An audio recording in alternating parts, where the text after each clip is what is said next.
शुरुआत में तो इतना मजा आ रहा था ना कि भाई बॉबी भाई आर्चर को ये क्रैकिंग शॉट्स मार रहा है, बहुत मजा आ रहा था। लेकिन फिर उसके बाद अपने बॉबी भाई ने भी ठान ली थी कि भाई अगर किसी को विकेट दूंगा उसी को विकेट दूंगा जिसको कुट लगाऊंगा, जिसको कुट लगाऊंगा उसी को अपनी विकेट गिफ्ट करूंगा। आर्चर को विकेट दे दी। मेरे ख्याल में स्लिप का कैच पकड़ा था ना आदिल रशीद ने, क्या कोई बेहतरीन कैच पकड़ा। आदिल रशीद भाई फुल छाया हुआ था इस मैच के अंदर।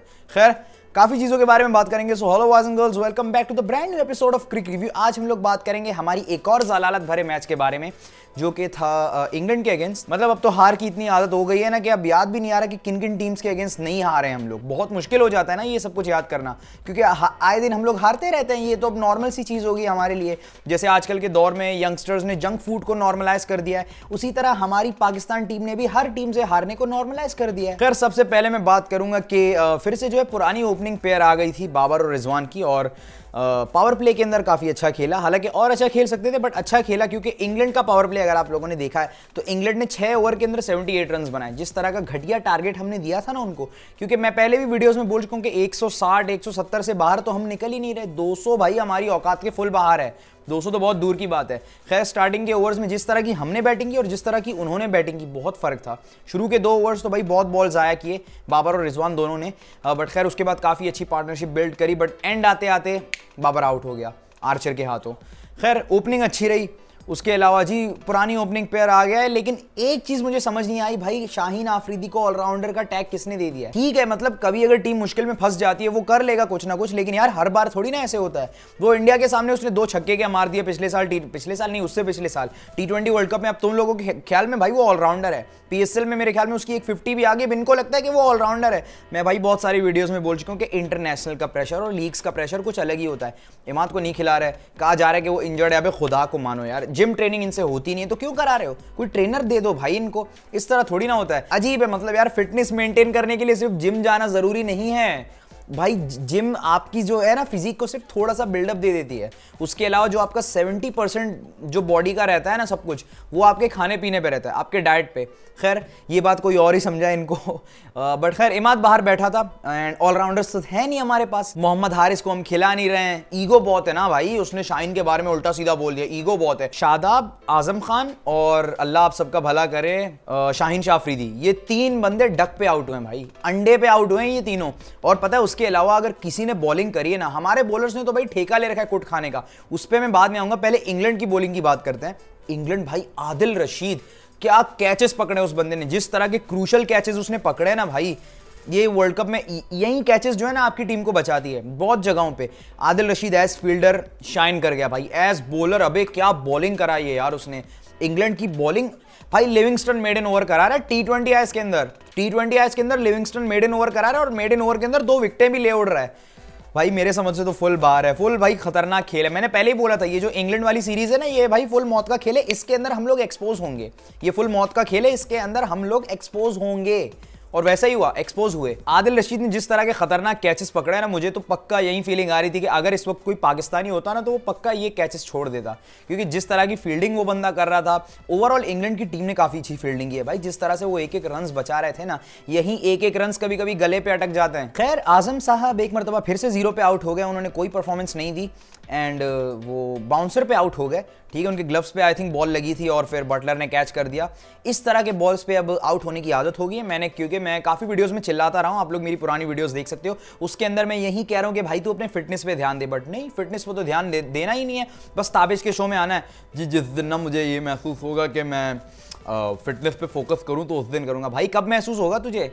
रिजवान बेचारा भाई जब से वो क्रिकेट टीम में आया तब से वो विकेट कीपिंग ही कर रहा है। उसको विकेट कीपर से फील्डर बना दिया, लेकिन अब तक भी भाई तेरा एहसास नहीं जाग रहा कि तुझे फिटनेस पे फोकस करना है ना। ये चूंचे लटक रहे हैं लेकिन फिटनेस पे फोकस करना ही नहीं है। क्यों? क्योंकि टीम में जगह पक्की है। PSL में परफॉर्म किया है तो टीम में जगह पक्की है भाई। ये जी हमारा फिनिशर है। लेकिन खैर मजाक वगैरह एक तरफ, वेस्ट इंडीज के पिचेस में ही अच्छा खेलेगा मुझे भरोसा है। लेकिन विकेट कीपिंग और फिटनेस, मैंने पहले भी बोला है कि भाई ठीक है अच्छा फिनिशर है, मैं मानता हूँ वेस्ट इंडीज के पिचेस पे अच्छा है, मैंने पिछली वीडियोस में भी बोला हुआ है। लेकिन वहां पे भी मैंने यही बात की कि फिटनेस इसकी बहुत खराब है और विकेट कीपिंग टेक्निक बहुत ही पुअर है। और दूसरा जी, हमने जिस तरह चढ़ाया हुआ ना कि आमिर और कोहली चैंपियंस ट्रॉफी में क्या आउट किया था आमिर ने, मुझे पता नहीं क्यों लेकिन स्ट्रॉन्ग फीलिंग आ रही है भाई विराट कोहली इस मर्तबा सही मायनों में कूटने वाला है मोहम्मद आमिर को। अल्लाह ही हाफिज है हमारा तो इस बार, क्योंकि जिस तरह की हमारी फॉर्म है ना। लेकिन खैर हमारे चेयरमैन साहब ने बोल दिया कि 1 महीना दे दे मुझे, 1 महीने के बाद जो भी बोलना है बोल लो।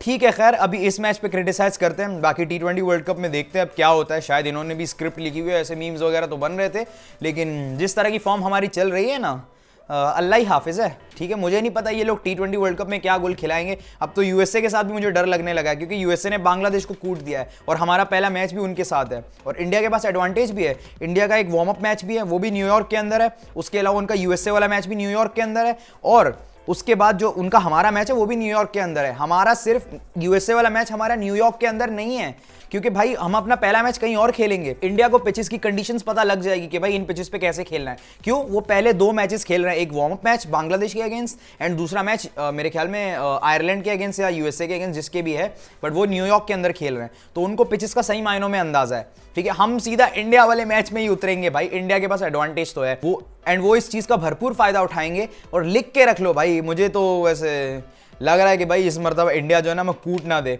खैर जिस तरह की हमारी फॉर्म है, कुछ भी हो सकता है, क्रिकेट है, आप नहीं बोल सकते। आप पाकिस्तान जैसी टीम को तो कभी अंडर एस्टिमेट नहीं कर सकते, बट जिस तरह की फॉर्म चल रही है हमारी, मैं तो दुआ ही कर सकते हैं भाई इस वक्त हम सब। खैर उसके अलावा शादाब भाई को एक और फैन ने भी बोल दिया, किसी लड़की ने, कि जी आप छक्के क्यों खा रहे हो, और इस पे जो है ना हमारी कौम तप गई है। जी शादाब को आपने ऐसे बोला कैसे? वैसे तो हम सभी गालियां दे रहे होते हैं इनको, हम सभी क्रिटिसाइज कर रहे होते हैं कि भाई अबे ये जो है ना ये नहीं करता, वो नहीं कर पा रहा, बैटिंग इससे नहीं हो रही, बॉलिंग इससे नहीं हो रही, 50-50 रन खा रहा है भाई 4-4 ओवर्स में, तब तो कोई कुछ नहीं कहता। अब अगर उस बेचारी लड़की ने तमीज के साथ बोल दिया कि भाई आप छक्के क्यों खा रहे हैं, तो इसमें गलत क्या है भाई, ये इसी लायक हैं। उसने तो फिर भी बेचारी ने इज्जत के साथ बोला यार, उसने कोई गलत बात तो नहीं करी। खैर उसके अलावा उस्मान खान ने काफी कमाल की बैटिंग करी मिडिल ऑर्डर के अंदर। मैं तो उसको एज अ ओपनर देख रहा था, बट मिडिल ऑर्डर के अंदर उसने कमाल की बैटिंग करी है। और फखर भी जो है ना मिडिल ऑर्डर के अंदर आके उसने एक छक्का मारा, बटलर ने उसका जो है ना स्टंप आउट करना भी मिस कर दिया। देन फिर उसने कहा भाई नहीं मैं ज़कात खैराती रन्स लूंगा ही नहीं, ये ले मैं अभी आउट करवा देता हूं खुद को। ये सीन था भाई फखर का भी, लेकिन खैर उस्मान ने काफी अच्छा खेला और शुक्र है कि उस भाई ने खुद को प्रूव करा, नहीं तो वो भी ड्रॉप हो जाता इस मैच के बाद। भाई यही सीन है, बेचारा अपना करियर दाव पे लगा के आया है यहाँ पे। तो उस्मान भाई के लिए काफी खुशी हुई कि उसने बहुत ही अच्छा परफॉर्म करा मिडिल ऑर्डर पे आके, उसी बेचारे ने हमारी इज्जत बचाई। ये 4th T20I के अंदर बाबर, रिजवान आप कह सकते हो, और अल्लाह आप सबका भला करे, क्या कहते हैं इसको, उस्मान खान, इन तीनों ने हमारी इज्जत थोड़ी बहुत बचा के रखी। बाकी सब ने जुलाब के आबशारी खोले हैं भाई इस ग्राउंड के अंदर। ये वही ग्राउंड है जहां पे हम लोग चैंपियंस ट्रॉफी फाइनल जीते थे, ये भी बता दूं। जब टारगेट चेस करने इंग्लैंड आई भाई साहब, शुरू के 6 ओवर्स के अंदर ही मैच खत्म हो गया। वो तो भला हो बेचारे हारिस रऊफ का, वरना ये मैच हम लोग 10 विकेटों से हारने वाले, जिस तरह की बॉलिंग कर रहे थे ना हमारे बॉलर्स। और ऊपर से नसीम शाह भी आ गए भाई इंजरी के बाद, बस इसका भी काम तमाम हो गया बेचारे का। 4-4 ओवर्स के अंदर जी 50-50 रन खा रहे हैं। मैं बड़ा क्यूट हूं ना क्लीन शेव में रह के।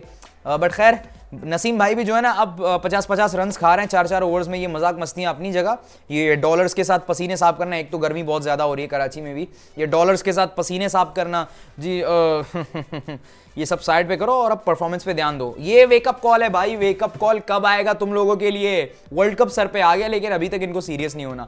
खैर देखते हैं अब यूएसए वाले मैच में क्या होता है।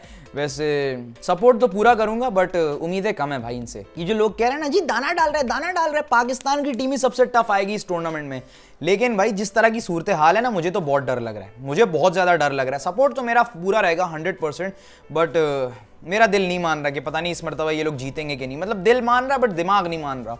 अब अल्लाह ही हाफिज है, देखते हैं क्या होता है। खैर खुशी मुझे इस बात की हुई कि हारिस रऊफ फुल फॉर्म में आज का 3 विकेटें उड़ाई उसने, 3 विकेटें ली। और जो 3 आउट किए हमने इंग्लैंड के, वो किए ही हारिस रऊफ ने। मैं पता है मैच शुरू होने से 2 घंटे पहले अपने दोस्त के साथ बहस कर रहा था। वो कहता है नहीं हारिस रऊफ तो ना टीम में अच्छा नहीं लगता, आमिर। मैंने कहा भाई मैं नहीं कह रहा कि आमिर को बाहर रखो, मैंने कहा यार हारिस भाई T20 स्पेशलिस्ट है। अब उस बेचारे ने 2 छक्के क्या खा लिए, इसका ये मतलब नहीं कि वो बॉलर ही बेकार है। अब उसका थोड़ा सा बैड पैच चल रहा था बीच में, बट भाई कल जो उसने परफॉर्म किया ना, सबके मुंह पे जी जूता पड़ा है कि मैं अभी तक हूं यहाँ पे, ठीक है ना। खैर एक और चीज मेरे समझ में नहीं आई, मैच तो हम हार गए थे, तो ये सेलिब्रेशन किस बात की थी जो हारिस भाई कर रहे थे, ठीक है। तो ये माइंडसेट से जिस दिन ये लोग निकलेंगे ना, उस दिन ट्रॉफीज जीत पाएंगे, जस्ट लाइक ऑस्ट्रेलियंस। वो कहते हैं कि भाई हमें पर्सनल अचीवमेंट्स के बारे में फिक्र ही नहीं है। अभी डेविड वार्नर ने जो है ना 4-5 घंटे पहले ये स्टेटमेंट दी है कि हमें पर्सनल अचीवमेंट्स की परवाह ही नहीं है भाई, टीम को क्या प्रोवाइड है हम उस हिसाब से चलते हैं। बट खैर कहीं ना कहीं अगर देखा जाए तो सेलिब्रेशन बनती भी थी। अगर हारिस भाई ये विकेटें ना लेते तो हम भी जलील हो जाते भाई 10 विकेटों से, जैसे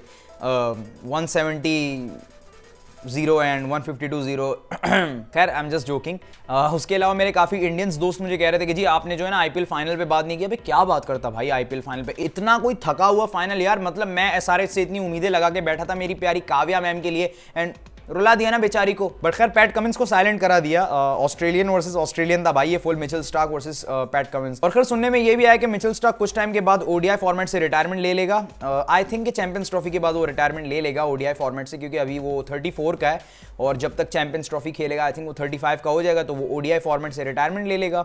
T20 और टेस्ट मेरे ख्याल में वो खेलेगा, बट ओडीआई से उसने कहा है कि मैं रिटायरमेंट ले लूंगा जल्द। तो खैर देखते हैं। और उसने ये भी बोला कि मैं लीग्स में ज़्यादा फोकस करूंगा अब।